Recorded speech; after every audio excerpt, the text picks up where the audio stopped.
All right, let's make this official. Tonight, I am sitting down with Mr. Chris Summers, order member from Tucson, Arizona. He's going to tell us a tale, an evil twisted web of live video feeds and road trips and Fun stuff. paintball nerd shit. How you doing, buddy? Good.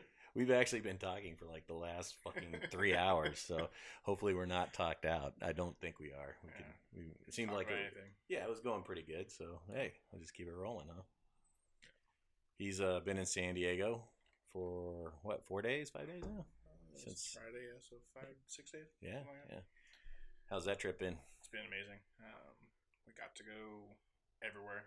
So it's been we started off with paintball, got my girlfriend out and played a little bit, and then did the whole sights and sounds around town, and it's been long, and now we're going back to 105 degrees, and we're like, we don't want to. 70s, mid-70s is great. Yeah, right? You got one more night. Now we see why everybody pays so much, because it's perfect out here. And now you know where we're at, so when you need that break, come find us, man. Don't be shy, let's go way back into your history. Where'd you grow up? Grew up in Tacoma, Washington, actually a small town university place. Since I was, till I was 21, I think.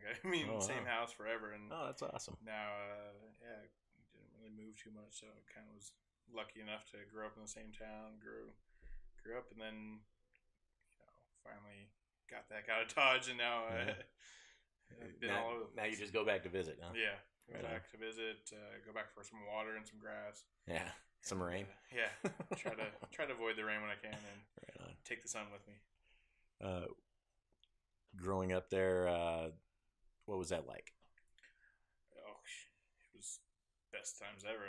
Growing up in the water and the Puget Sound and the mountains, everything so close was spoiled. Yeah. Freaking, we go boating all the time and kind of go skiing during the winter, and kind of was spoiled, growing up. And then I got into the real world and was like, wow, I kind of want to go back to those days. Yeah, after the outdoor wonderland. Yeah, huh? It's so much to do up there. You don't realize until you leave, and you have access to the mountains right there. You have the water. You have the beaches a couple hours, 4 hours away. You got big city living. You got very similar to San Diego. Much cooler climate, but still very similar. A lot more rain. Yeah, lot more green. Yeah, the green is kind of one of the things that you kind of miss down here in the Southwest. So, did you ever see Bigfoot up there? I don't remember seeing him. No, but no big prints in the mud or giant piles of dookie or anything like that. No, I would not want to run by one of those piles of dookie. I think mine are big enough. It's like, but you go to college up there? I went to Central Washington for a year or two, and then found out 4 year wasn't for me, and kind of flunked out, and was like, oh crap, parents all over me. I'm like, what are you gonna do? And then went to a tech school and got a job straight out of there. And my mom's like, okay, you're getting on your way. And then moved overseas and went to Abu Dhabi, and she was like, okay, now you really know what you're doing. And your tech school was for broadcasting? Yeah, for broadcast technical production. So all different forms, and it was a base technical college up there in Tacoma, and kind of went for a year and a half, I think, for a 2 year program, and graduated and got that guy out of Dodge. And I heard you mention that you work for CNN and ESPN. Yeah, so growing up, when I first started, I went to Idaho Falls, Idaho was my first station. I was an ENG camera operator. What does ENG mean? Electronic news gathering. Oh, okay. So the guys out in the field shooting all the stories, with the reporter, and editing them, putting them all together, and then doing the live truck stuff and pretty much everything. Yeah. So running around, driving. It was like one-man band for video production. Yeah, they'd send me out there like, oh yeah, the highway's closed, but you gotta go out and shoot this video of the jackknife semi. Going by snow plows, and and I'm like, car starts slipping sideways. I'm like, what am I doing out here? But I forget up there they got all that weather too, so you're gonna see all kinds of shit, right? Yeah, it was. Yeah, I miss the snow sometimes, but don't miss the driving in it. Well, yeah, you're a goddamn fucking Bedouin living in the Sahara Desert now. Yeah, exactly. So. That's everybody's like, where are you from? And I'm like, Northwest. And then slowly moved to Tucson, Arizona. It's crazy because I mean I went to Idaho for a year and then Bend, Oregon for a year as actually what I do now, technical director. You know, pushing the buttons and directing newscasts, and that's where I got my start. Kind of what I actually wanted to do was just in the control room, and so went to Bend for a year, and the station was right before the recession, so. They had started a brand new station, and they realized, oh crap! And it was like jumping on the Titanic. You know, it had hit the iceberg and was going down, and I saw it, and got lucky enough to get hired by CNN right as it was all going away, and moved over to Abu Dhabi for a year. What was that experience like? Crazy. You know, 24 years old. You know, never kind of being to another country. I mean, I've been everywhere, Mexico and stuff like that, but. Going overseas. Well, yeah, that's a halfway around the world. Completely, like Mexico. You know, like United States and Mexican culture is actually very similar. You know, United States and Middle Eastern culture, not so much. But you were saying there was a ton of expats over there, but you're still involved in their world, right? Yeah, I mean it's still you're still observing their customs and kind of there's. Kind of, I guess, you're being looked at all the time. So you want to be on your best behavior. You know, I mean, I saw there's a lot of I guess extracurricular activities that people don't think are over there. Yeah. You know, behind the scenes, and everybody's like, "Oh, it's the Middle East. There's nothing," and I'm like. There's drinking, there's, prostitution, there's all the things that nobody... Prostitution big time, but you're actually married to the prostitute for the night or some shit, right? So, I heard some random bullshit like that. So. I never... I must have missed out on that whole, he didn't visit any of those places, so he doesn't know, right? Yeah, but, it was kind of eye-opening, right. To be that young and kind of get to experience, the new culture and kind of see... what everybody was talking about, and see that the rest of the world kind of doesn't look, everybody thinks we're all the same, it's kind of, we're all friends over there, and it's just, I had some great friends over there. Yeah, everybody just wants to live and be happy, even though some ideals of culture and religion are backwards in other places, and I'm not saying they are, but, just completely different, and well, I will say they are. I mean, there are rules on women and all that kind of shit, but it's at least it's an experience you get to. And usually, people don't get that kind of experience unless they're in the military, and most of the time, it's in a hostile environment. Where at least you were in a super friendly environment. And that's the thing too.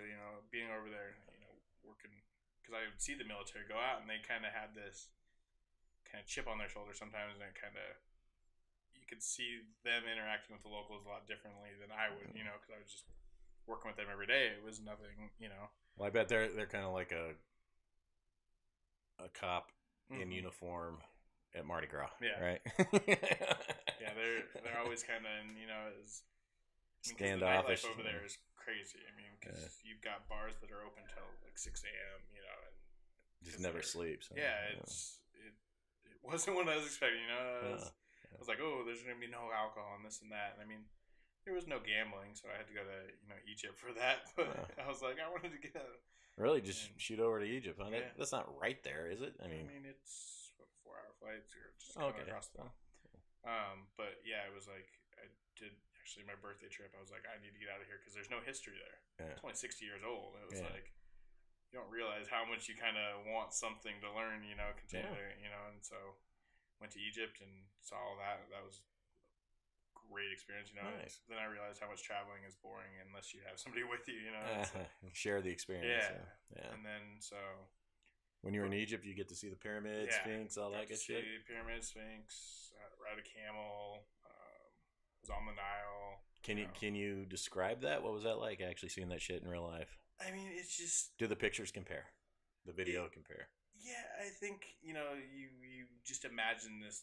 Bigger than life, and it is bigger than life. You walk up to it and it's like holy smokes. But then you go off in the distance and you take the picture of you holding it or this and that, and you kind of like But walking through and seeing just the history and seeing kind of some of the ruins and everything like that was really just eye opening, and just kind of, and then going to see kind of the outlying areas too, and like the I guess it's the squalor that was kind of different, because they're driving beat up cars. When I got off the airplane and got into the car, I was like, all right, got in the taxi. They're driving 5 wide on 3 or 4 lane road. Oh, yeah. You could have a conversation with the person next to you in the car. It was like just bombing. Yeah, it was just a different. But they're used to it. They play bumper cars every day. They don't mess around. They just drive. It's. I see the videos like the motorcycle stuff. A lot of them do, not so much in Egypt, but like Dubai and Abu Dhabi and stuff. Like they'll get like 13 guys on one motorcycle doing a wheelie down the middle of the road. No helmets, no protective gear. Half of them are wearing fucking sandals. And half the time, it's sponsored by the government to do the like on the side trucks and stuff like that. Oh, really? The freeway. I mean, they get a lot of stuff. I mean, the government police cars are Lambos and Range Rovers and all this money. It's like, oh wow, it's like having fun. It's that's where they kind of go off the rails. Now everybody knows where their gas money is going. And police Lamborghinis. Yeah, and freaking what was I paying over there? Like $1 a gallon. It was. Oh wow! And then I bought a freaking 4-cylinder. I think gas should be free there. Yeah, I mean. That's like when I got over there, I was like, "Oh crap," and being 24, I was like, "Oh, you have to pay for your car in cash," and I was like, "Oh crap," and I saw this brand new Dodge Caliber, 4-cylinder, and then I'm pulling up against mid-engine Audi race cars at the gas station. I'm like, what was I thinking? Why didn't I buy? Because people are selling their Audis and nice cars for reasonable prices over there, because they're just used cars. They're 4-year-old cars. They don't want anyone more. Really? Wow. But just completely different mindset, huh? It was, because the freeway was a blast. You'd really? be just flying down it, and you'd see somebody come up in your rearview mirror, flash you twice, almost like the Autobahn. And okay. If you didn't get over, they're going into the dirt, around you. So you better just get over. Wow, really? It was kind of experience over there driving. I got really aggressive, and I came back to the States, and I'm like, oh gosh, got to. I can't drive like that here. Yeah, huh? I'm like, oh, shit. I mean, even now my girlfriend still hates it, because I'm just so aggressive. I'm just like, hey, we just had that conversation. I got to get in there and go, and if you wait and play this defensive driver, you're more likely to get in an accident than just being watching out for yourself and knowing what's going on. And when in doubt, hammer it out. Yeah. Find that hole and hit it. It's like, but that wasn't a sexual reference at all. So, but yeah, it was kind of worth it. I wish I would have been a little older and wiser, and saved a lot of the money that I made over there. But it comes and it goes. But you can't put a price on experience. So it helped my resume a ton.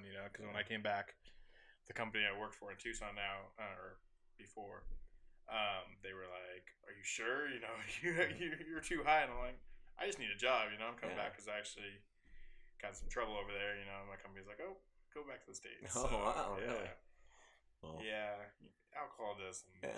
We've all been there. Young and dumb, right? Yep. Young and dumb. But, so kind of made it through there and, got out and then moved to Tucson. Was like, oh, I'm going to be here for a year or two. And now I've been going on 5 years in Tucson. And, settled right in. Yeah, I'm just like, not too bad. Summers are a little bit, warm, but that's why we get out of Dodge. Last year we did a 40-day road trip, which was a blast. Yeah, you're big on road trips. I love that, man. That's I got wanderlust like a motherfucker. Even though I was a truck driver forever, I still love to get out and just see different places, and talk to new people. And you get the experiences you get on the road is you can't compare it to anything else.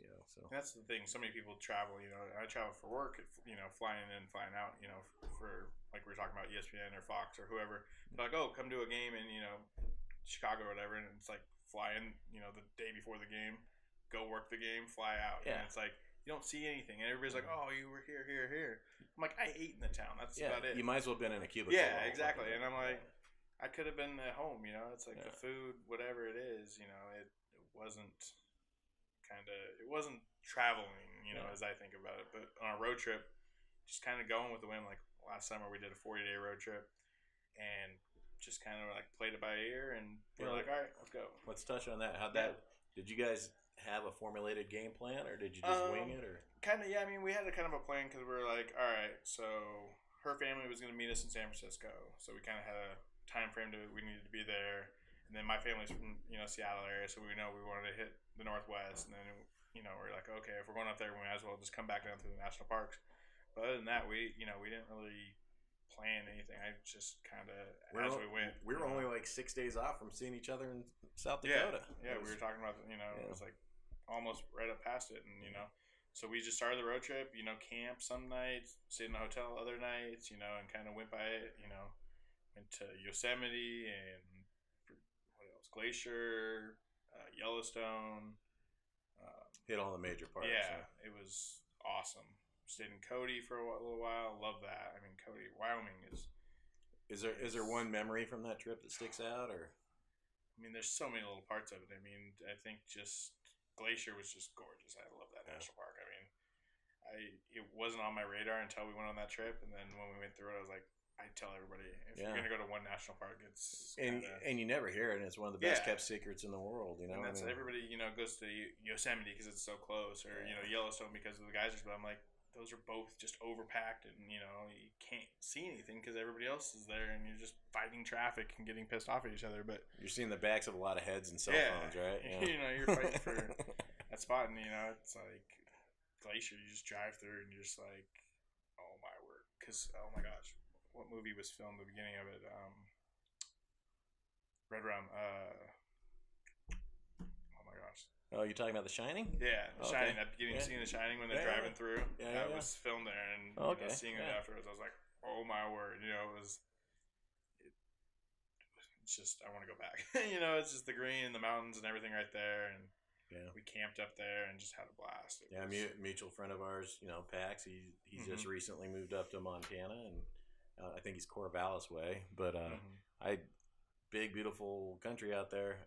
I got to plan a trip to come see him out there. Yeah, and, I mean, growing up in the Northwest, I did a trip over to Montana to Whitefish, big mountain area, and did the train route over there, and it's just, I mean, the hills and everything and the green, lush. It's makes you realize how small you are, right? Yeah. How much open space and all, it's like. I remember going through Zion in Utah, and I started looking around, and I'm like, I swear to God, there should be dinosaurs running around here, man. It's just so epic, the rock formations and the colorization through. You could see the layers of sediment going through everything. Yeah, and that's what we were just in Sedona. We had never been to the Red Rocks, and I was like, holy smokes, absolutely beautiful. Those honestly don't compare to what you see in pictures, and it's just like right there. It's like a That's Bell Rock, right? Is that right there? Bell Rock, Tower Rock. Couple of those rocks right there, and it's just. I mean, they just feel like you can reach out and touch them. I mean, Sedona, Arizona, where all the hippies go to meditate and fucking their little whatever teepees and shit. I forget because they have tours, and I was like, "What is that tour?" And they're like, "Oh, it's where the Earth meets and." It's a vortex. I'm like, it's a quartz site, and then I think there's the guidelines or whatever they call them run through there and shit like that. But I'm not saying there's nothing to it. I enjoy it. I laugh at everything. That's just who I am. So I'm just crystals and they're cool looking. They're rocks. Well, and I mean, people have cured themselves of cancer with sugar pills, because they believed it was going to work. So whatever you want to put your faith in, as long as you really believe in it, as long as it works for you and you're not doing anybody else any harm, fuck it. Let it ride. So how'd you end up selecting the career in the broadcasting realm? I mean, when I was going to school over actually at Central, I kind of fell into it. I started working AV, setting up audio mixers and doing kind of bands and concerts. Well, you should be sitting on this side, motherfucker. So I started doing that stuff and kind of just was like, all right, I enjoy this. It was better than school. I'm getting paid to do this. All right, I'll spend more time working here than going to class. And kind of, so just kind of fell into it, and then came back and was looking for different schools and stuff back home. Kind of when I was like looking at Full Sail down in Florida, but that was like $40,000 a year, and I'm like, kind of like. Never gonna be able to pay this off, but you're kind of paying for your connections. Actually, I've talked to people that have graduated from there, and they're like, "Yeah, it's kind of because it's all you're learning on the job with everything." Yeah, we just discussed that. Yeah, and it's it was just kind of fell in love, went to school for it, at the Bates, and started pushing buttons. And was like, "Ooh, I like this," doing live events, and then realized, I can go work sports, because I mean, I was like, all right, I'll do that someday. I'll you work say the Olympics you or whatever. work a lot of Pac-12 stuff. Yeah, I do a lot of Pac-12 Network, some Fox Sports, some ESPN, some of the big games. I mean, I did the national championship this year. I did I think it was the Fiesta Bowl whatever the Phoenix ones the past 2 years was. All right. Just different, smaller kind of shows on the back end of the actual game, but still being involved and being able to go. I was like, all right, cool. It's travel. It's got to be fun because the time's got to just fly right by, right? I mean, you're busy the whole time, thinking the whole time. Yeah, because I'm just sitting, because I'm sitting next to the director, and I build my show and then I'm just, all right, ready one, take one. Ready five, take five. Kind of going on the, tapping and tagging all the way through, huh? It's like people, come and see, my switcher, and set up, and they're like, there's so many buttons. And like friends of mine, and they're just like, he only pushes 6 of them, I mean, it is the truth because you're going through the same couple cameras and the same couple moves. But I mean, once you get it down, right? Yeah, and it's a big. It's all the pre stuff. It's the building it and the programming it and getting comfortable with it. Because when I first started doing it, I was like, oh my gosh, I don't know where I'm going to go next. But now I'm always thinking ahead and kind of, just it's almost like playing music. I think. Yeah. I think it's very similar. You just grow comfortable and you're all right. You get that flow, right? And every sport's got a different flow. So I'll get introduced to new sports and kind of just got to figure it out. Now, are you working with this same exact type of equipment every time you go to something? Most of the time, yeah, it's all similar. Yeah. It's kind of standardized in the sports industry. Everybody uses the same thing. You never show up somewhere and there's some archaic piece of shit. And every now and again, it's like I actually did a game for ESPN that I showed up and kind of had a panic attack and but it's they had a wind up tool on the side. Yeah, exactly. I'm like this is all analog. Oh my god. Where's my floppy disk? Insert in there. And actually the switcher I learned on was old, analog kind of board with had a floppy disk to read the files and but now everything's freaking flash drives and I can take show to show and build off that and kind of do it the easy way instead of having to, I think it's a super interesting career that a lot of people don't even think about. They don't realize that just to pull off one show, the amount of people and the amount of effort that goes into anything. I mean, even a fucking commercial, man. I mean, Jesus, and post-production, which we talked a little about, that's why you prefer to do live shit, right? It's like, hey, get it right the first time and be done with this shit, right? Don't mess with it, it's like, I did some editing and stuff, obviously, in the early, and I was like, I'd sit in there and just tweak, editing stuff, and it's like, sometimes you're just like picking at it way too much, but if, in the live atmosphere, if I mispunch a camera, okay, go to, and it's... Oh, well, everybody hits me up. Everybody that's come on so far, they're like, so you're going to edit that? I'm like, no, man, fuck no. I'm going to cut a little off the front, a little off the back. Otherwise, we're just going to let this shit run because chopping this shit up and trying to splice it all back together and getting the sound and the video to match. And I'm retarded. I don't know anything about this shit. And I'm just making it up as I go. So I couldn't imagine the scale of a professional or college football game or like I know you've done concerts and shit like that. Yeah, as well, I did right? actually this year I did what the heck was it Super Phoenix was Super Bowl this year, right? Oh no, it was March Madness Music Fest. Oh, okay. I just did. Yeah, I did Aerosmith and Macklemore, a couple other ones, some big the names, board shows and stuff like that, and then we also did some of the stuff with the web, and that was a different because it's just a different kind of workflow than sports. Sports is so easy, and that it's like almost easier because I don't have to do any of like pre-show, build effects or build stuff like that. But it's you kind of got to go with the music and feel it, and it's like you never know where you're gonna go and feel the vibe of everything that's going on. Like actually be in the moment, right? Yeah. Well, I guess you are with the football game as well. Yeah, but it's just a different tempo, I guess is what you're saying. And I mean, I've been doing sports for 4 or 5 years now, and it's like I understand the game and kind of.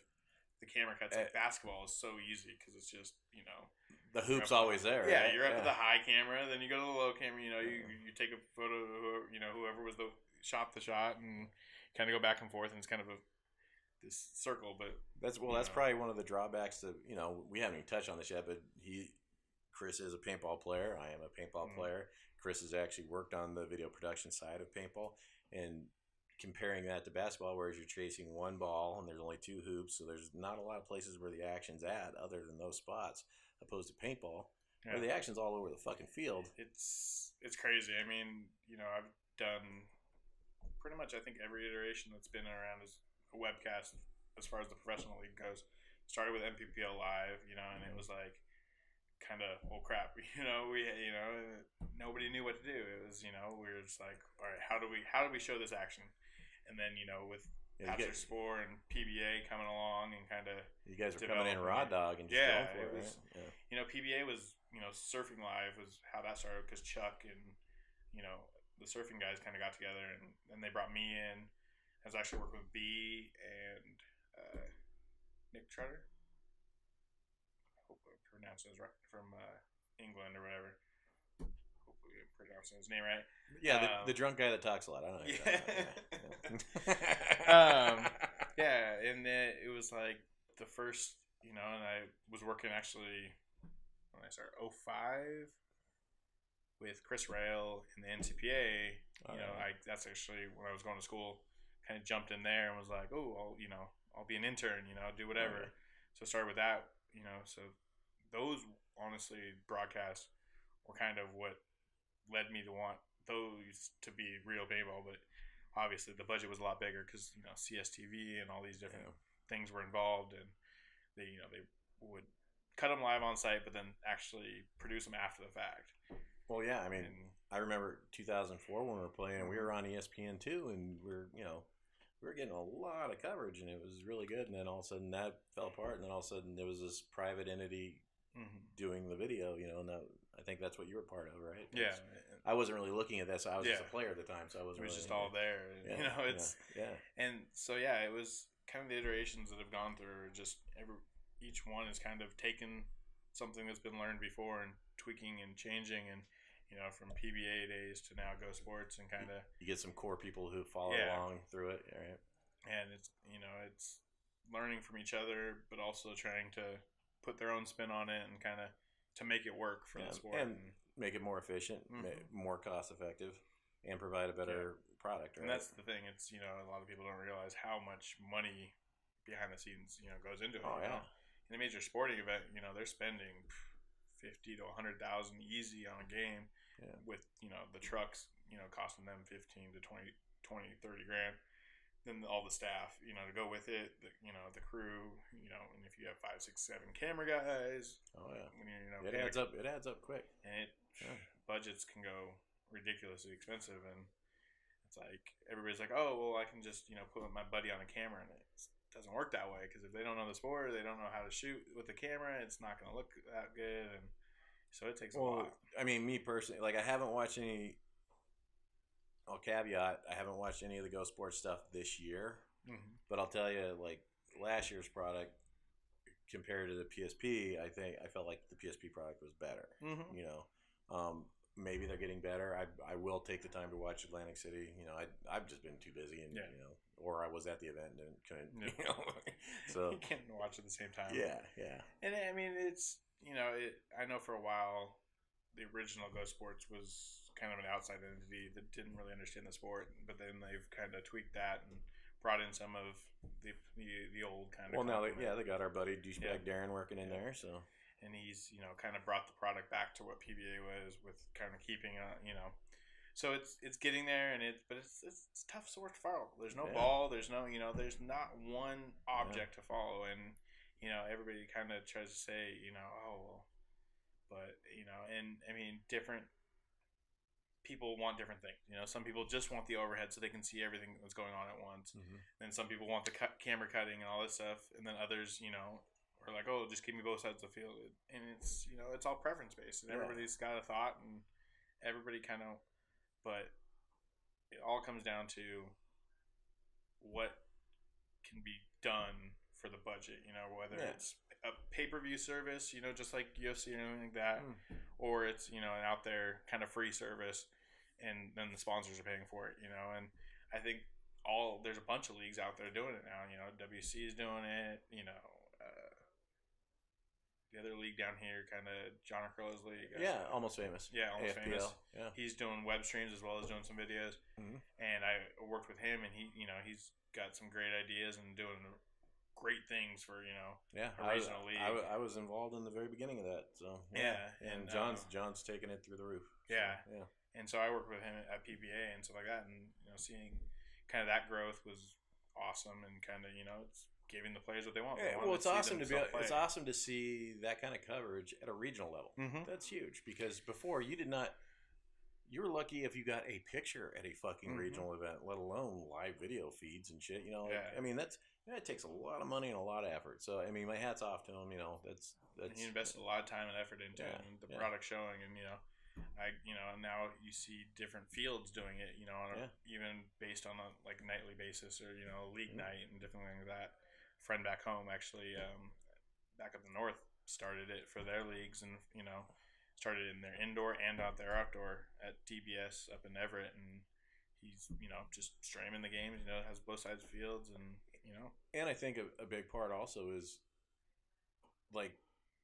consumer tools have been made now where, I mean, perfect example is, look, we have this podcast studio right here, which 10 years ago, everything sitting here probably would have cost 20 fucking grand, and got a couple grand in here, but nothing compared to what you would have spent to do this kind of thing. Yeah. And the thing is, it's depending on what budget you can do, a low budget, you can do a high budget, it's depending on what you want. And I've plenty of different people have come to me over times, and they're like, oh, what do you need to start a webcast? I'm like, what do you want to do? You can just have a webcam, or you can just, do you want, and Jerry, I talked to Jerry about his different setups and gave him some different choices. There's OBS, Open Broadcast Software, that's, free online. Yeah. And there's Streamcast, which is like $500 or something for it. And you can just do more and more. Yeah. And take a couple web cameras, and it cuts it together, and you can cut, and there's, like Beyond the Bunker guys. Yeah.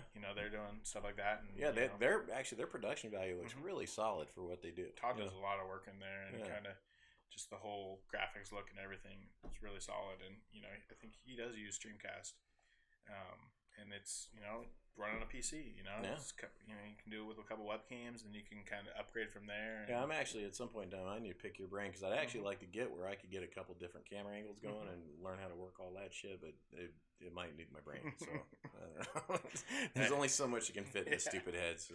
I'm a button pusher, and that's all my mind, so I'm all about helping out, and I always tell everybody, I've picked my brain, I've been around, I've seen different things, I know the options, and you depending on what you want to do, you can spend, $10 grand on something like a TriCaster, which is a computer that you can actually have the switcher and do all the graphics. Right? Yeah, and it does everything, the graphics, the audio, the video, puts it all together, and you can stream straight out of it. It does the encoding. Or you can just have a PC and, use the software and stream from that, and that's what a lot of them are using, is the OBS and the Streamcast now. Because you just, easy, simple. Open source software, I think, across the board for lots of industries has really opened the world up to, almost limitless options for people. I think when the apps came around, everybody was like, oh, well, we can, charge based on what people use or do this thing. It became, and then continue to upgrade through the actual users themselves, rather than having to, go back to, a software developer, and kind of continue to grow the product is much better than it used to be, and it's when your users can actually interact with it and kind of continue to develop it, it makes a whole new world. And you don't have to be a rocket scientist to use this shit. I mean, look, again, my dumb ass has got this going, so if someone wanted to get into your line of work, do you have any suggestions for them, a place to start or something like that? I mean, it's kind of just, I look into the schooling, kind of, always call your local news station, kind of, and do tours, and just ask questions. It's kind of, when I got into news, and that's where I started, because I knew it was a paycheck, but I always knew I wanted to be in sports. And then, so when I was moved back to Tucson, the Pac-12 Network started, and I was like, can I shadow? Can I, and I got in there and just sat next to the guy, saw how he built everything.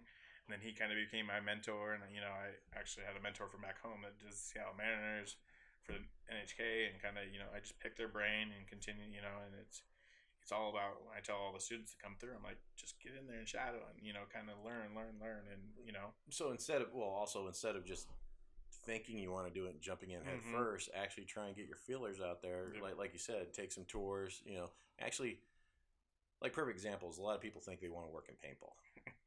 Well, once you work in paintball, you realize you don't want to fucking work in paintball. If you love paintball, working in paintball fucking sucks. It's because you're the last guy who actually gets to enjoy paintball at that point. Ruins it for you. I mean, look, you love paintball and you're at a desk making sure everybody else is getting to love paintball, right?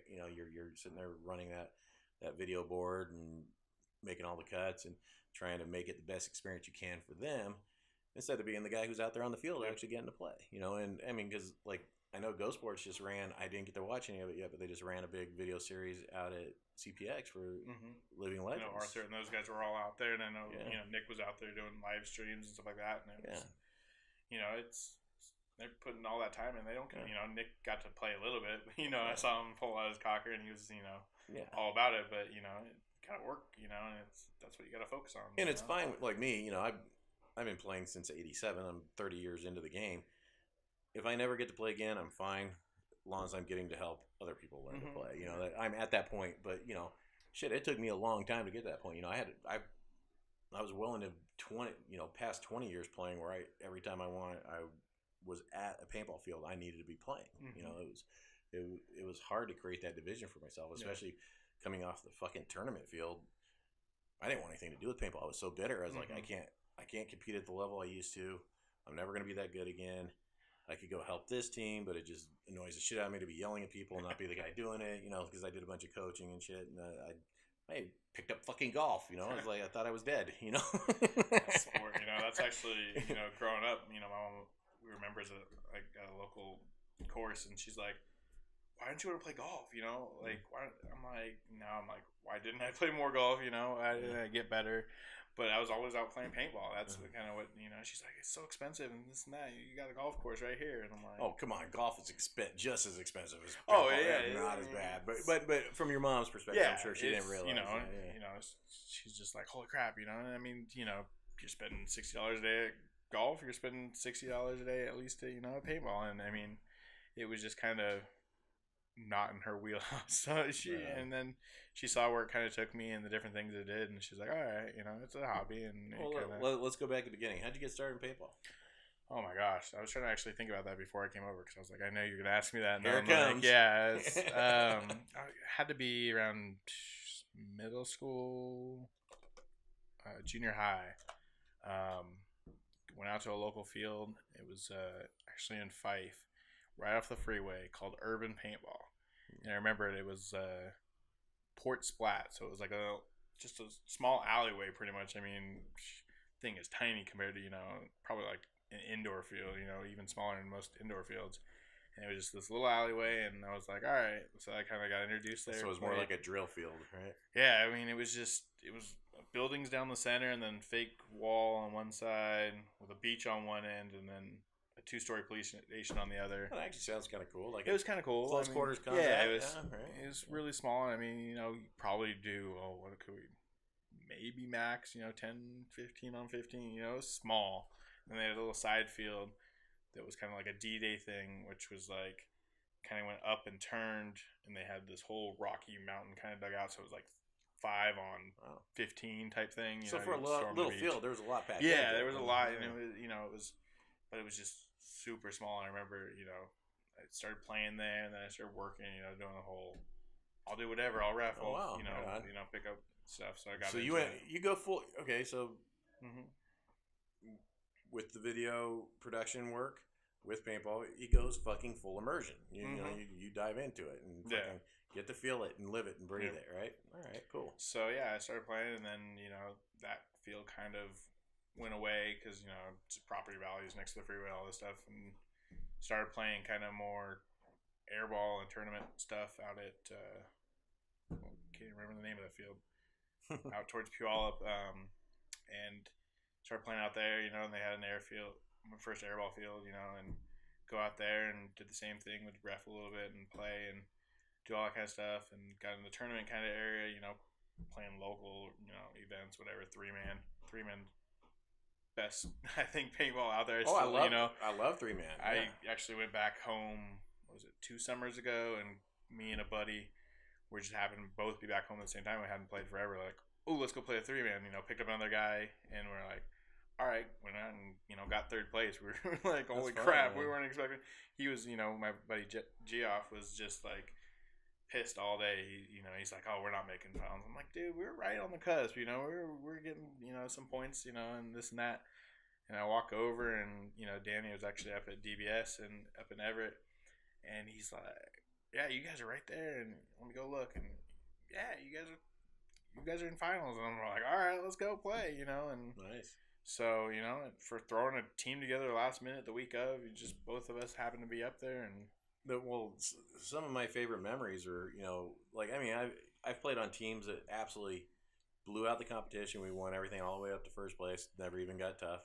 I've played on teams where we never got anything going and maybe won one fucking game. But some of my favorite memories is when we were in the shit and it was like, say there was 16 or 20 teams at an event, a regional event, and 5 or 6 of them were right on the cusp for who was going to make the cut and who wasn't. That that means that everybody was just battling back and forth, and it was that's the grind. That's real paintball. That's a fucking blast when you get in that. And, you just smoke this team, and then the team you just smoked the team that just smoked you. It's all coming down to that wild card. You're looking at the other teams. And that makes it fun. That intensity. Yeah, and I think I kind of missed the days of kind of the original MPPL where the other teams were reffing each other and kind of some of that little sketchy stuff was going on. The palm handshakes before the game. I got too many stories about that. I know. And I saw plenty of it. And, I grew up that's kind of what I was like. Ooh, that's what I'm gonna play. And 10-man and all this stuff, and kind of faded off before I got into it. And then I realized I'm not good enough to compete on that level, so I'm gonna go work it. Doing APPA or whatever. Oh, they sucked me right back in when 10-man came back around, man. I was in it, man. I actually just got asked by a buddy to go play 10-man at World Cup this year, and I'm like, ooh. And then I realized. Well, if you didn't see on the MDP only, the order only page, we've got 3 or 4 guys trying to get fucking 10-man teams going for Cup now. So everybody wants to play, And then like, wish they were doing 10-man mech. Everybody keeps talking about that. Well, that's actually, it may not be on there, but that's been brought up as well. Yeah. Already, so yeah, a lot of them. It's like, let's just go out and have fun. And we've already got the guys. We got some of our Chicago and Texas guys playing 5-man race 2, and they want me to come play that with them, and I'm like, damn. I mean, the thing is like the desire to play is always there, but like as soon as my knee fucking takes a turn, and I'm worthless to everybody, and then I feel like a piece of shit, So, and that's my drama. So blah blah blah. That's not what we're here to talk about. So you start playing grade school, early grade school, right? Yeah, towards like I think we're at 12, 14, somewhere in there. Right on. And how old are you now? 31. So you're right at the 20-year cusp. Right around the corner, like 18, 20 years, huh? Yeah, it's getting close. I'm like, it's been a love-hate relationship, playing. Well, the cool thing is, it can always be there, and you can, that's something I try and explain to people, and it's something I had to learn for myself is, like, anything that you like to do in your life, you don't have to do it 100% full speed all the time. Like, learn to back off of it, and, like, I had to start involving, like, I was big on motorcycles for a long time, and then I got super involved with paintball, and like I didn't do anything but paintball, and it drove my wife fucking crazy. She was like, "You need to like be willing to go to the beach and just have a bonfire again, like we used to, and just basic being able, but learn to mix your shit up and have some fun with it, and not put so much pressure on stuff, and you'll actually get way farther. And that's how I've always kind of been. I've always kind of been the one that. Winning is not the top priority. Unless you're a pro, unless you're Marcelo Margot or Alex Rodriguez or Alex Goldman, who has to be in a game shape. And actually, those guys do a lot of cross training right across the board. I mean, I know a ton of these guys. Like I know Alex plays basketball like a motherfucker. He loves that. A-Rod, to get his mind out of paintball, is constantly running and doing like a lot of endurance training, and then plays a ton of music. Yeah, a ton.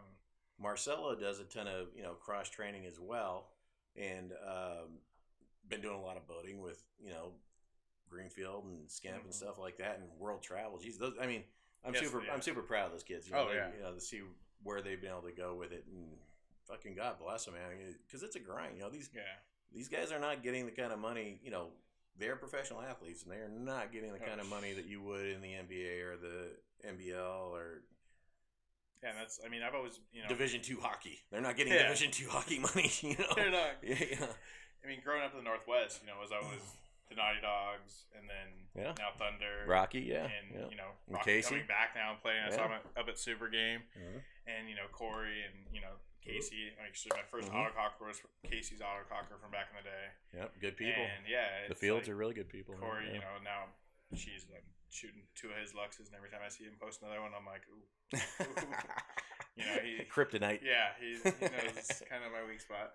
And it's kind of been those guys, and actually grew up with all of the Uprising guys, Tommy Tucker and Nate Schroeder and these guys. I mean, all the DBS kids were Nate and Alex and kind of those core guys were everybody's like, oh, Northwest Paintball doesn't have players, and Alex Borromeo and Nate Schroeder showed they can play on the pro level. They did with the Ironman, and now they're like back with the home team because they were they went for that grind, and it wasn't for them. They want to be that Northwest team. They want to kind of, and they're getting decking it out, and they're some games I'm just like, you guys are killing it, and then they just don't show up every game. Well, here's where I'll piss a lot of people off right now.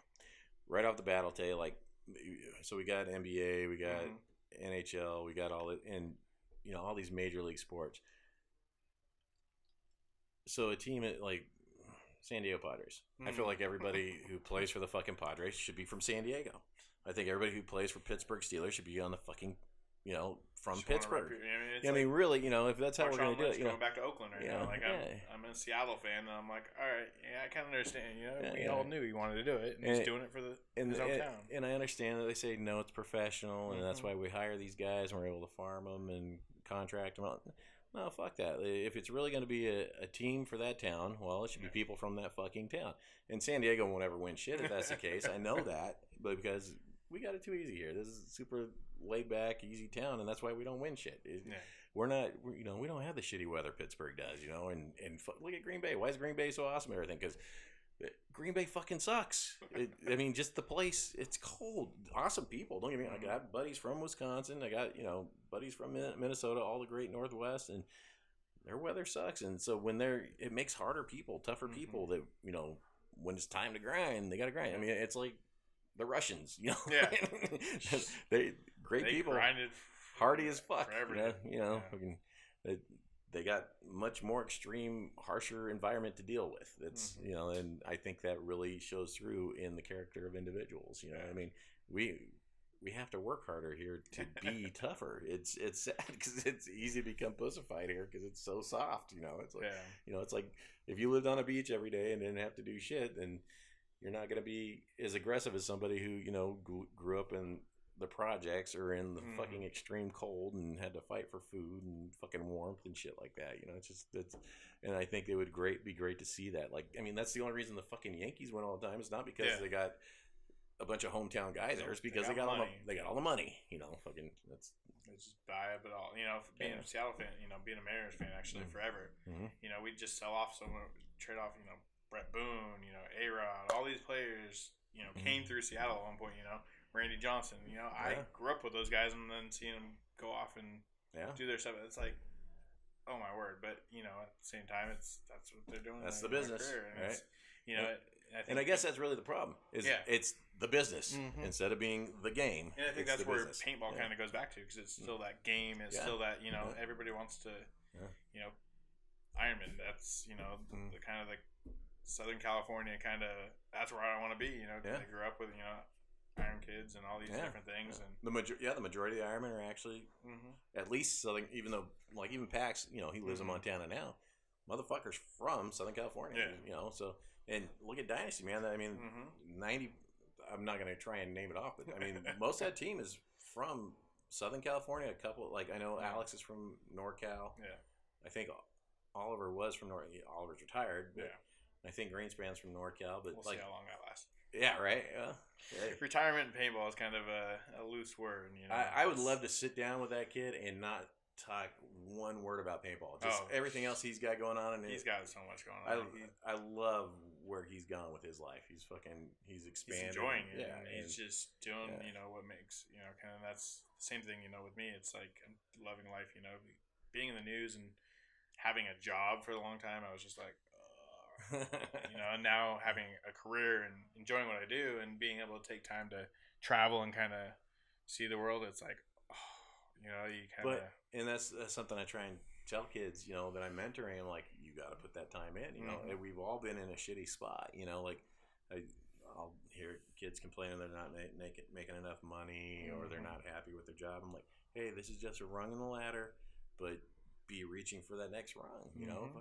But don't step on anybody getting there. Yeah, exactly. Have the steps, kind of laid out and see where you want to go, and then if this magical step, like me with C&M just happens, somebody sends you kind of this ladder down from a helicopter and says, hey, get up here, it's like, take it and go with it and learn from it. And if you fall off, jump back on and continue to kind of strive for what you want to be and don't, kind of get stuck in that rut. I think for a while there, even with me, I was kind of like, this, news job is just grind and I'm not going to be doing this forever. And then all of a sudden Pac-12's calling me up and I'm working Pac-12 as well as news, and I'm working 15, 20 days straight sometimes just trying to do both because I needed to break into, sports because it wasn't all going to be there.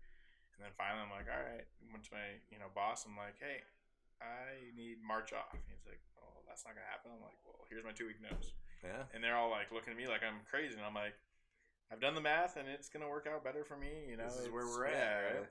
If you don't want to work with me, I gotta go off on my own, and you can't be scared to make that leap, And was it? I can't remember his name. South African golfer from the 60s, 70s.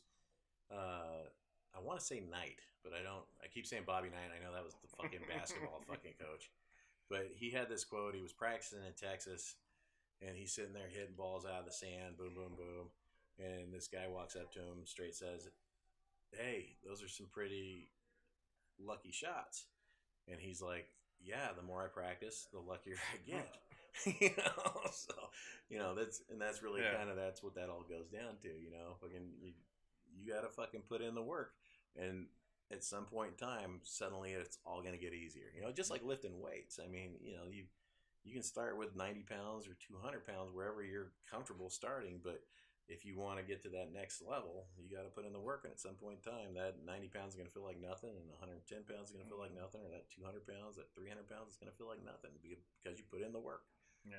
It's that simple, and a lot of people don't grasp that anymore, No, and that's the thing. Everybody, we're almost in this entitled society now, and it's kind of like, I blame video. Yeah, I worked in the news forever, and everybody's just like, when I was working news, a couple of years ago, I'm hearing $15 an hour minimum wage. I'm directing a newscast, and I'm barely making just above that. I'm like, wait, I've been working 8 years of my career just to get to there, and it's like, wait. Let's think about this, guys. Come on. I've been self-employed for most of my adult life now, since off and on. I mean, I've taken a couple jobs here and there since like '98, and I gotta tell you, there's a lot of gratification from it, but there's also a lot more work that comes from it, and like I get to be able to make my own decisions, but I'm also got to have the self-discipline to get the work done. So, and people got to be willing to realize that, and and why I say, I blame video for that, because nowadays kids watch a half-hour episode of a show, and someone gets everything they want in a half hour, and they think it's how fast it happens, and it's not real life. It's like, with everything at the fingertips, it's like, oh, it's got to happen now. It's like, we were, this week I'm on the USS Nimitz, and they have this little like thing where you change the, kind of the power generated into the rest of the place, and then you send a command, and everybody's just like spinning it and trying to do it like instantaneous. I'm like, guys, calm down. You said it, and then you push the button, and I just kind of walked away because everybody's just like not, wanting to spend the time to actually figure out what that thing did. It was like, this doesn't make sense. I just want to, fidget spinners and immediate gratification and information with no with disassociation. You know, they don't want no interaction. Yeah, that's the thing. It's like I'll ask guys to back up their facts, and then I got it from the news, and I'm like, dude, I worked in the news forever.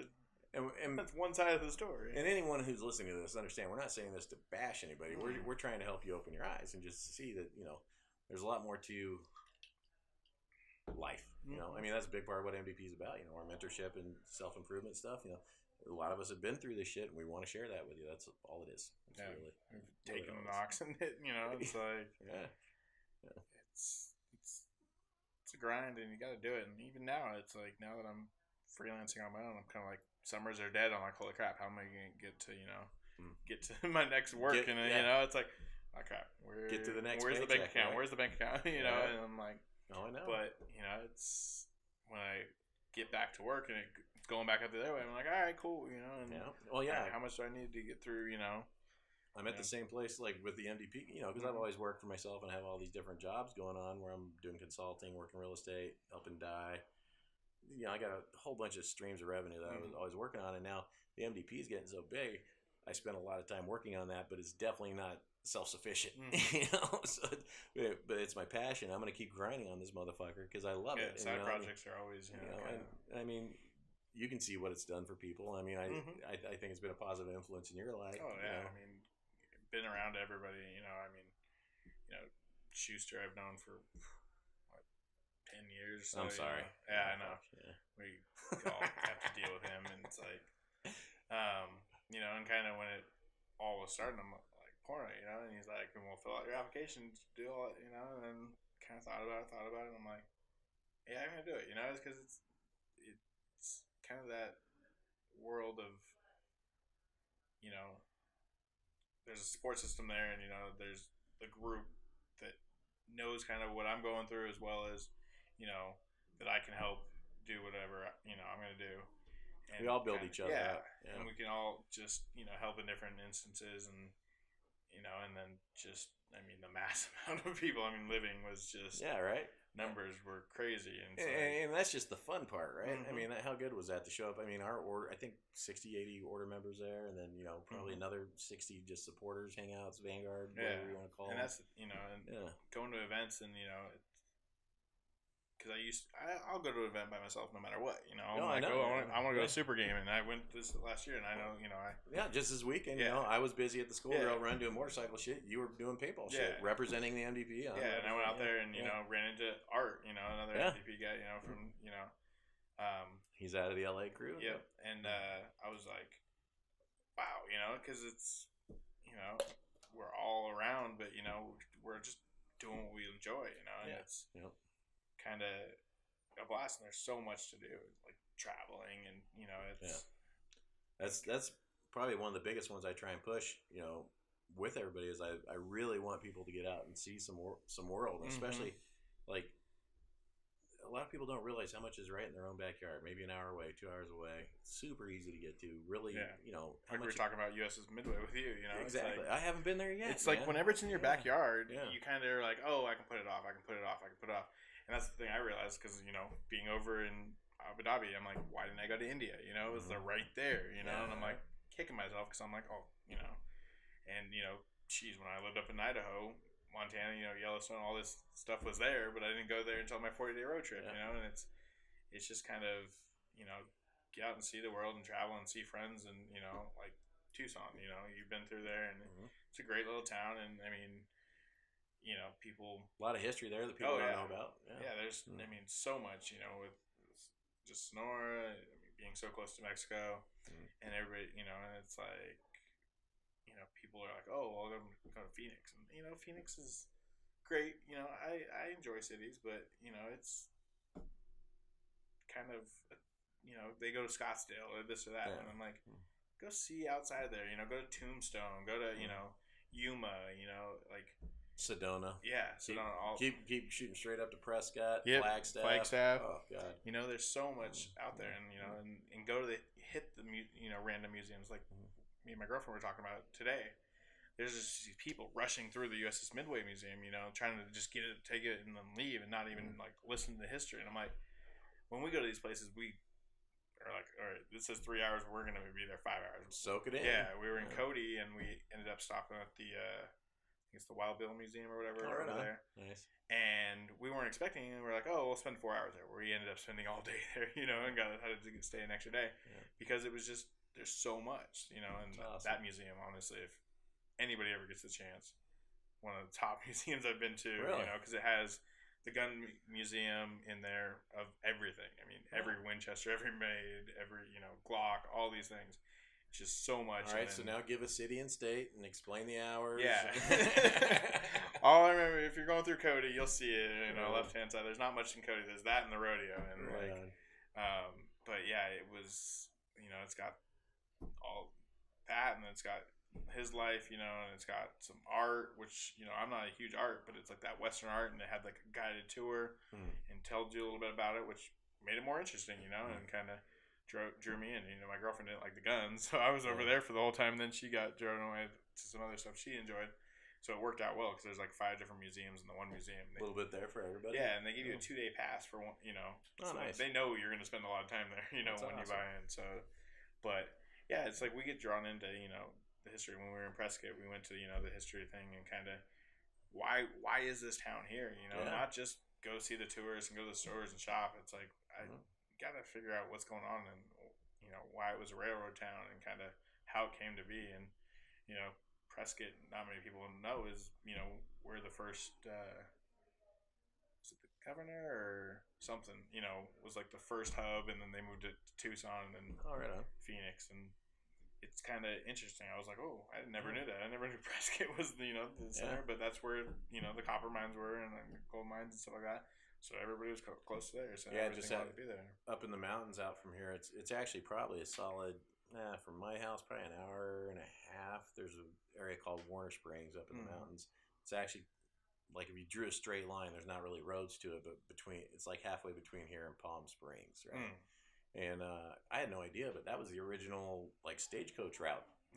Into Southern California, and that's why Warner Springs is there, because there was an actual natural spring. It had even though it was up in the mountains, it had a mild climate, and there was a ton of ranches and everything like that. I had no idea that. I was like, how the fuck is anything out here? You know, like, because it's in the middle of fucking nowhere. And that was the same thing with me and us going up to Prescott. I'm like, what's bringing people here? Then you think, you know, that's where they need to get through everywhere, and kind of, you know, it's interesting to go to those things and just take it in. You know, maybe history's not for everybody, but there's tons of other stuff, you know. If it's not history, there's, you know, car museums or Air and Space Museum, or, you know, there's something that's gonna kind of get you your thing in any town, you know. You got to give yourself the chance, open up to the opportunity, right? You know. So you guys got any more road trips planned anytime soon? Oh, I mean, this summer kind of we're looking at some different things, you know, and different kind of figuring out, but also trying to make it through summer, you know, trying to look into buying a house. So that's always, you know. Oh gosh, you know, trying to make sure. You got to make sure you still have enough. You got to budget enough money for those road trips still. Oh yeah, you gotta have fun, you know. And that's the thing, you know. For the longest time, and I'm realizing it more and more. I'm like, vacations and all these trips and experiences are a lot more fun than, I guess, you know, sitting at home and, you know, doing a lot more valuable than money in a bank. Yeah, exactly. Sure. And I'm not saying, you know, spend yourself into the ground or, you know, create an unstable environment for yourself. Definitely maintain some stability, but, you know, experiences are the key to understanding and having a happier life. That's for sure. You know, the more and there's ways to do it cheap too, and that's, you know, there's you don't. I always tell people, especially with the apps out there now. You know, there's you know, we used Airbnb here. You know, very cheap. And well, then you got some card I didn't even fucking know about. Go San Diego or go the San Diego Go Card or whatever. You know, it's a whole bunch of venues on it, and there's so much out there, you know, Groupon, different things like that. And Turo is something I actually used at Living Legends to get my car. Oh, okay. And I spent, you know, I think $35 a day or something. You know, it was $150, I think, for the weekend. Nice. And, you know, can't get a rental car for that, but the car was nice, leather interior, all these, you know, bonuses, and, you know, dropped it off at the airport, picked it up at the airport. You know, I didn't, you know, have to go out of my way. It was quick, no lines. It was, you know, and all these people are like, what? You know, and you know, and that's big. That's something big we're trying to build in for the order. You know, we're trying to get discounts on all kinds of shit we can like that. Right now, we're Well, I'm not going to talk about anything until it's done. So yeah, exactly. But we are trying to get some good stuff going for us as far as the travel side and everything like that. So hopefully it all comes to fruition, And actually, like the more members we have and the more numbers I can show, the better deals we're getting cut by people. So yeah, that's the thing too, and just it's like having this group, all over the world. If I go to Florida or here, like John Navarro, I mean, all these people, I can ask them, where to stay or, exactly, here, it's like coming through town. It's like, oh, come over, it's like I have friends, up kind of over by Palm Springs, family friends, Patrick's ex-wife, Bonnie, his dad, lives up there, and he's always like, come stay, at our place, and freaking, and it's like, awesome, because we're in the same world. We just travel, and it's we're all out there. We're all out there helping each other, and it's it's ask those people, and kind of the support system around you, and kind of you don't have to travel fancy and spend $500 a night on a hotel. Because guess what, you're just gonna sleep there. Doesn't enhance the experience that much. Just make sure there's no dead bodies where you're staying. You should be fine. Right? I don't know. A couple of places I've stayed during paintball events. Oh yeah. We ain't got enough time for that. Let me just say, Uniontown, Pennsylvania. Stay out of that motherfucker. It's like, I stayed in Oakland, right next to the Coliseum. I'm just like, oh gosh, I'm gonna get freaking. Next door, either they're going to sell me crack or I'm going to get shot, or just like lock the door, go sleep, get up the next day and go. I have actually a really good story for downtown San Francisco. I'll try and get it in really quick. So this is back when I was as a furniture mover. I was working with this guy, a really good friend of mine since passed. He died at 38 years old, throat cancer. But so we've been working all day, drove. I think we've probably been working 17, 18 hours. We're like, well, fuck it. We're right here close to San Francisco. We don't have to be anywhere for a day and a half. Let's go ahead and go into town, check it out, blah, blah, blah. So we finally get into downtown like midnight, 1 o'clock in the morning after we parked the truck, got a rental car, drove into downtown. We're looking for a hotel. Call all these places. This is way before the internet and cell phone internet. I mean, before you could look shit up on your phone. This is like, I think it's 96, right? I can find a hotel that's got vacancy. We get in there. It was like $230 just for a night. And we're like, we don't care. We just want a place to shut down. It's 2 o'clock in the morning.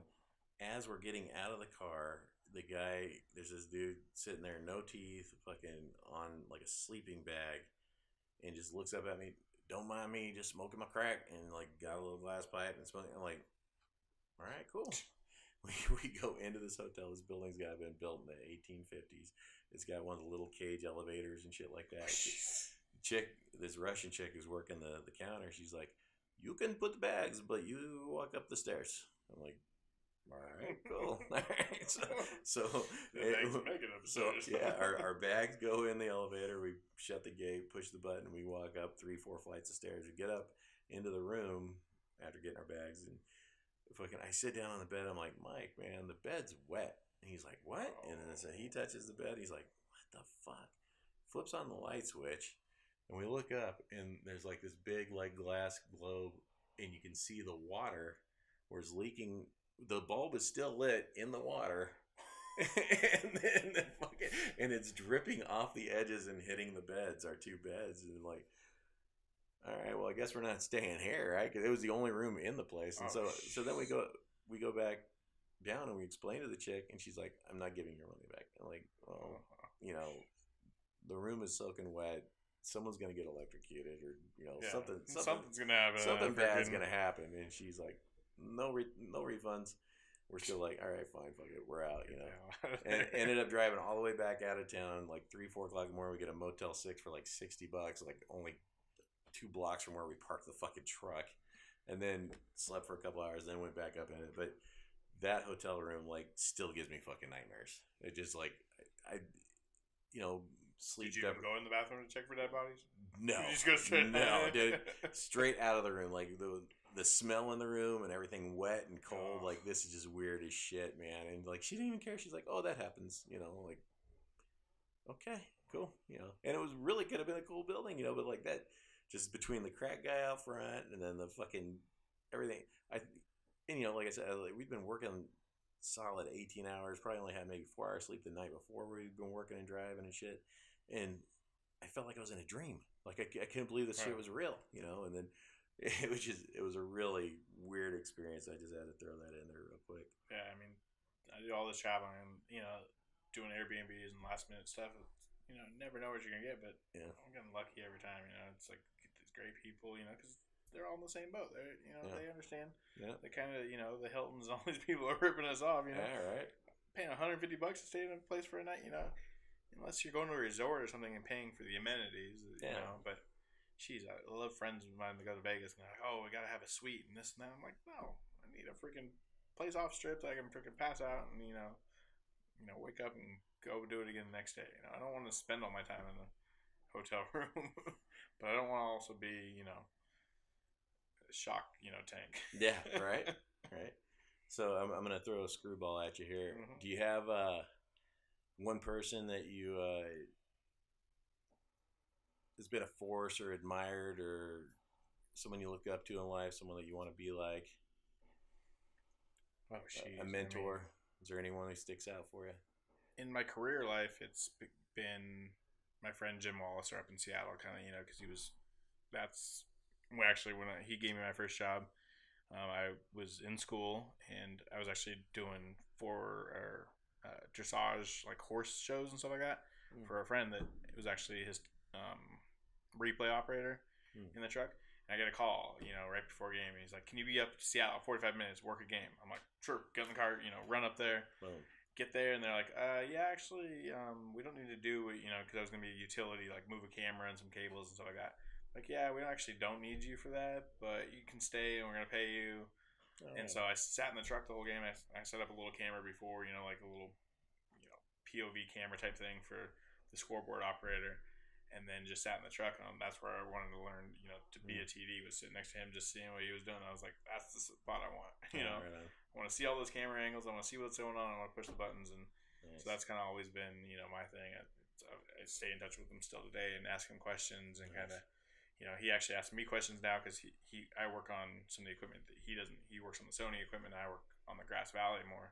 So when he has questions, he always, calls me, help him through some of that. And then the mentor becomes the student. Yeah. It's crazy. I mean, thinking about it, and, and when I go up to Seattle, he's got me like a staff pass to go see the Seahawks, and awesome. So he's always just been a great guy, and kind of, so that's kind of, what I look to kind of be. And then obviously, my grandpa, and, kind of the way he's, brought me up too, just that nice, caring, kind of take some of that from him. And, but I don't think there's any, big person out there. Well, no, it doesn't need to be anybody known or anything like that, but it's just someone who meant something to you. That was really, and you nailed it. That's awesome. It's I don't know, like, best way I could describe it is exactly what you were talking about there. Is like I try to, like, you're obviously 10, 12 years younger than me.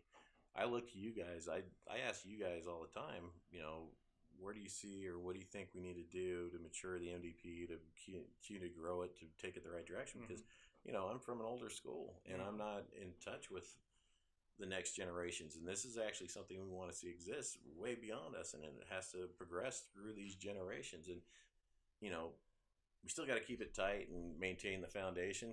But I know it's going to mutate a little through, that's just how it works. It's the only way it'll survive, is if if it evolves. And every regional group's going to be a little bit, because what they kind of, what is fun to Chicago might not be fun to the West Coast, and very different things. And, it's the groups are all kind of, and that's, but it all kind of comes back to that same thing. We're all out there to kind of learn and kind of, just have good conversation. Me and Art talked all weekend at the, TET, and kind of just, kind of swap paintball stories and life stories. And Art's good, dude. Yeah, he's great, and just, we both kind of luckily been in a lot of places. We, we're right at 200 members at the order, and they're all solid motherfuckers. We're, I don't know if it's the way we develop the induction process or what, but for some reason it's working, and I don't want to fuck it up. Yeah, it's the vetting and the personal kind of. I think it takes a lot of dedication to kind of I have friends that I've kind of said, hey, MDP's here, and they're like, oh yeah, it's cool, you know. And then they look deeper into it, and you know, the code of conduct and everything kind of, and they're like, oh yeah, that's better. And it kind of it grabs some people's attention, and other people are just like, that's not for me. Yeah, you know, and that's what I expect. Yeah, you know? And that's what I think it's there. You know, it's it's not something you just want somebody to just sign up for. Yeah, you know, and that's where it comes down to. A lot of the members, you know, they've thought about it for a while. You know, they've, you know, kind of vetted it, you know, and been a vanguard, or you know, kind of started, you know, just by going to events, seeing what's going on, or you know, coming to different things. And but it is, you know, I definitely, in developing this and you know, bouncing a lot of shit off of other founders and just other people, I really wanted to change the paradigms with the way we developed this, because I mean, there's already very similar things, whether it be a motorcycle club or a shooting club, a fishing club, like Elks, Freemasons, or anything like that. But there's nothing exactly like this, you know, and that's why I wanted, because I mean, we're an umbrella, you know, we envelop all that stuff instead of being a member of a fishing club and a hunting club and a motorcycle club, you know, it all falls into it, you know, but we still follow a lot of the same mentalities of all that stuff, but we're trying to update it, kind of breathe some new life into it, because a lot of the stuff that a lot of those other organizations maintain are archaic and and we're keeping those core values that should, regardless, are timeless. But there's some other shit that just needs to go away and needs to mature, you know, and that's what we're trying to do. You know, cornholed into like a specific thing, you know, it's exactly. We don't always want to, you know, do this or always do that. We want to, you know, travel. We want to, you know, see the world. You know, we want to, you know, have discussion. We want to mentor. We want, you know, and it shouldn't, you know, life is all those aspects. And it, you know, when you have a shooting club that you go do that stuff with, and then, you know, church or whatever your other outlet for mentorship and kind of guidance is over here, and then kind of family life over here, and it's all these different branches instead of being, you know, one big branch that kind of flares out and does everything, you know, and kind of keeping these things separate. It's almost like separate trees or different things, and it's harder to kind of look after. But if it's all one big, you know, and then you also get a lot more cross pollination. You're using trees, so you know, I mean, you know, you get we're gonna get some awesome hybrids from this, and that's what I like, you know. And the cool thing is, you know, like we already said before, you can go 2 blocks from your house and probably find some amazing shit you didn't even know. You can travel the world. You know, you don't have to ride a motorcycle. You don't have to fish. You don't have to play paintball. You don't have to do anything. You got to have a desire to be self-aware, realize this is your life, and get some fucking experiences. Whatever those experiences are, those that appeal to you, they're not doing any harm to anybody else, then we're right in your wheelhouse. You know, it's right where we're going. So I think this has been a great talk, man. Yeah, I think we touched on some good shit. You know, I mean, I could go all night, but I think we both could. I don't think anybody wants to listen to us all night, so we're gonna call it right now. I want to thank you, brother, for doing this. Yep, it's been fun. You'll come back and visit because it's only gonna get hotter. Yeah, not looking forward. Once it's over that 100-degree mark, it's like we're here, buddy. We're here. Yeah, San Diego, rough life. Got a swimming pool. You can put a tent out in the yard. Yeah, I mean, camping this weekend at Tet was amazing. Like, you know, because my girlfriend loves camping, and I'm just like, she's like, oh, let's go camping this weekend. I'm like, it's 100 degrees. You know, if we go up to the mountains, maybe, but I'm not going in, you know, I'm like, 80 degrees is my cap on camping. I'm like, I don't want to be in AC and in my bed. You know? Well, especially if I've been drinking the night before, nothing worse than waking up in a hot tent. Oh my God, that's a rough one. I'd rather actually sleep outside. That's you know, cool air, nice wind breeze. You know, it's like. All right, we're gonna keep going. We're gonna turn this off, but we're probably gonna keep talking. Peace, y'all. MDP for life. Thank you, Chris Summers. Yep.